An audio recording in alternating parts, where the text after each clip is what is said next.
Bonjour. Aujourd'hui, je me lance dans un exercice un peu périlleux, non seulement parce que j'improvise comme toujours, sauf quand je lis des extraits, mais parce que je suis tiraillé. Dans les commentaires que je reçois, et je remercie tous ceux qui en font, hem, certaines personnes me disent: «Oh, s'il te plaît, continue de parler de toi, ça fait du bien, ça aide» et cetera. Et d'autres qui me disent que: «Est-ce vraiment nécessaire que je parle de moi?» Ouais. Alors en fait, je vais essayer de parler de moi sans parler de moi et puis, de pas trop parler de moi non plus. Voilà. Mais si ça peut permettre à certains d'y trouver un écho, pourquoi pas? Et donc, dans ce qu'on peut appeler mon parcours, même si tel que je le vis aujourd'hui, ça n'a rien d'un parcours parce que comme c'est hors du temps et il peut pas y avoir de parcours et comme c'est hors de l'espace, il peut pas y avoir de parcours. C'est toujours maintenant, maintenant, maintenant et ici même. Et ce ici même, il est sans limite, comme le maintenant. Maintenant, c'est pas un temps qui se conjugue, c'est pas le présent de l'indicatif, c'est ce qui est vraiment maintenant avant même qu'on en parle. C'est-à-dire que les mots que je prononce, c'est déjà plus maintenant. C'est maintenant plus des microsecondes. Et comme je parle, ça peut pas être maintenant. Mais on se comprend, enfin j'espère. Voilà. Et donc, dans ce qu'on peut appeler mon parcours, comme beaucoup de gens, notamment des méditants, j'essayais de temps à autre d'évaluer où j'en étais. Est-ce que je faisais des progrès ou non? Grave erreur, parce que selon le conditionnement qu'on a, on peut culpabiliser d'avoir le sentiment de pas du tout avancer, d'être toujours pris dans les mêmes erreurs ou les mêmes horreurs et heu et c'est décourageant et c'est encore pire pour ceux qui pensent que oui, ils progressent parce qu'alors là, catastrophe, parce que la vie va vite se charger de les rappeler à l'ordre et de leur rappeler: «Hey, pas du tout, t'en es toujours là où t'en es». Hein. Alors c'est vrai que quand même, j'exagère, hein, je caricature un peu pour, qu'on voit bien clair, mais il est vrai que quand on est touché par la simplicité, par la paix, par la tranquillité, on voit bien qu'il y a une différence. En elle-même ou la même, mais on voit bien qu'il y a une différence qualitative en nous. Même si des choses continuent de nous agacer, par exemple, elles nous agacent moins et moins longtemps. Si parfois on est pris par la peur, elle est moins intense et dure moins longtemps.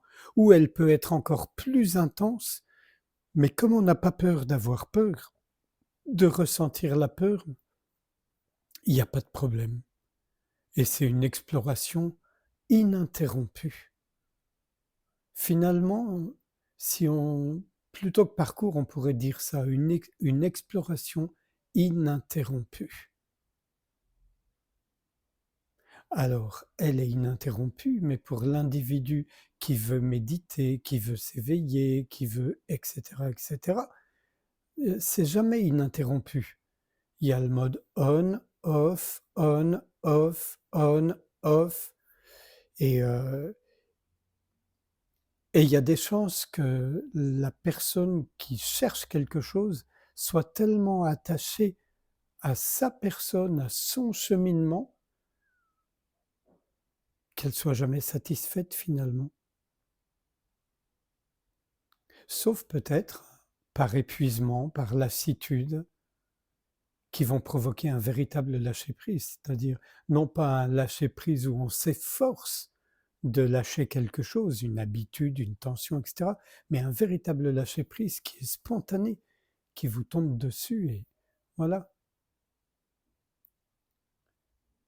comme la pluie qui tombe. Alors là, oui, dans ce lâcher-prise, On peut même rire tellement c'est incroyable ce à quoi on se cramponnait, qui n'a aucune réalité substantielle, et pourtant on le prenait pour vrai. Donc je reçois encore, ces temps-ci des commentaires et je remercie tous ceux qui m'en font, je l'ai déjà dit peut-être, mais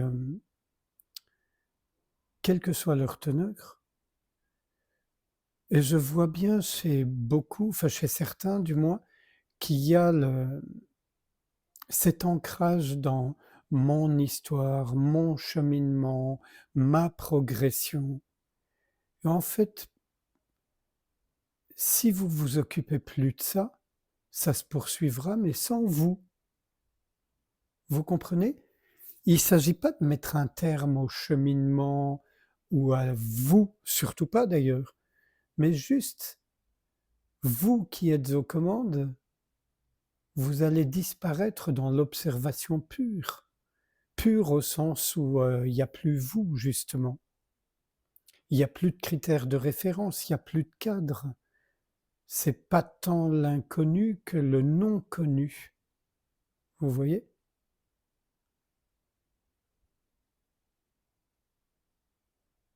Souvent, certains enseignants se réfèrent au non-savoir. Le Vedanta, d'ailleurs, ça signifie la fin du savoir. Euh, je trouve que c'est une option vraiment importante. Si on souffre d'être prisonnier de l'image de soi, de ces questions autour de mon cheminement, mes progrès, mon éveil, mon pas d'éveil, etc., oser sauter à pieds joints dans le non-savoir, c'est un bain de jouvence. Ça fait un bien fou parce que en une fraction de seconde, et même moins qu'une fraction de seconde, immédiatement, là tout de suite, ne sachant plus rien, on est totalement ouvert. Et quand on est totalement ouvert, c'est l'éveil, c'est la libération, c'est ce que vous voulez. Ah, pas selon les standards des bouddhistes, des hindouistes et de tous les autres. C'est juste ce que vous vivez dans le moment. Il manque rien, il n'y a rien de trop, vous êtes bien, et c'est pas tant vous êtes bien en tant qu'individu, même si l'individu en général le savoure et s'y sent bien, parce que paix, tranquillité, félicité, mais c'est surtout la conscience qui se réjouit de se retrouver elle-même parce que vous ne faites plus barrage. Et on fait tous ça, on fait tous plus ou moins barrage. Certains moins que d'autres, mais voilà. Est-ce qu'on peut, si vous le voulez, passer un petit instant ensemble à ne pas faire barrage, c'est-à-dire à oser le non-savoir? Et attention, je tiens à préciser avant qu'on expérimente qu'il ne s'agit pas de jeter le savoir, de l'écarter. On l'accueille, mais on ne lui donne pas prise. On ne l'entretient pas, on n'essaie pas de le chasser. Toujours la même approche en ce qui me concerne. On n'est nulle part, on ne se tient à rien, on ne se retient à rien.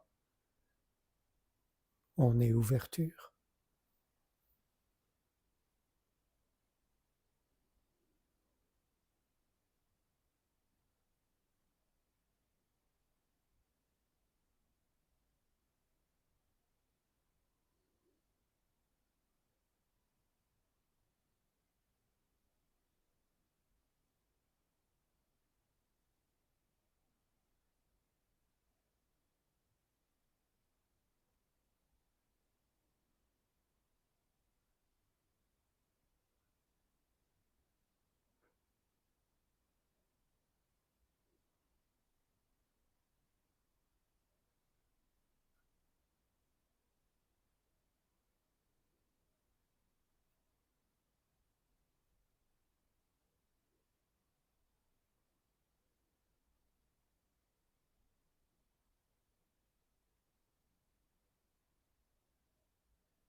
Je vous remercie.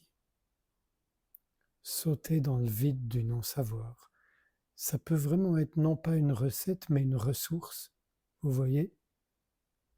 On est pris par des pensées, par l'attachement à l'image de soi, par des émotions qu'on trouve fortes qui nous dérangent. Si ça nous est possible, on s'ouvre au non-savoir et immédiatement, on est soulagé, peut-être même qu'on voit très clair et que dans cette clarté, il n'y a plus le moindre problème ou beaucoup, beaucoup moins parce que les choses sont à leur place. Il est naturel en tant qu'individu de penser, d'avoir des émotions, etc. Ce qui n'est pas naturel, c'est d'en souffrir, c'est de s'y attacher, c'est de vouloir les transformer. Encore merci et à bientôt.